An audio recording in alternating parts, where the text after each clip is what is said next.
இது தனியார் மயம். நாங்கள் தனியார் மயத்தை எதிர்ப்பதன் நோக்கமே அதுதான். காரணம், அந்த தனியார் வருவதனால் பலருக்கு குறைந்த சம்பளத்திலே வேலை கிடைக்கிறதை வெளியே அவர்களுக்கு உத்தரவாதம் கிடைப்பதில்லை. அதற்காகத்தான் தனியார் மயத்தை எதிர்க்கிறோம். காரணம், எங்கள் ரயில்வே தொழிலாளர்களை காப்பாற்ற வேண்டும் என்பதனை விட பயணிகள் பாதுகாப்பாக செல்ல வேண்டும் என்ற காரணத்திற்காக நாங்கள் தனியார் மயத்தை எதிர்க்கிறோம். எங்களுடைய ரயிலிலே பயணிக்கிறீர்கள், ஆயிரக்கணக்கான ரூபாய்களை கொடுத்து டிக்கெட் தொகையை வாங்கி கொண்டு நீங்கள் பயணிக்கிறீர்கள்.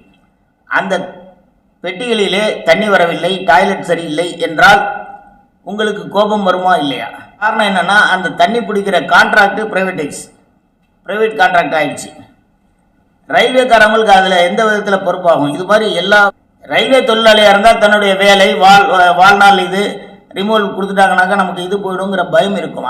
இதைத்தான் நாங்கள்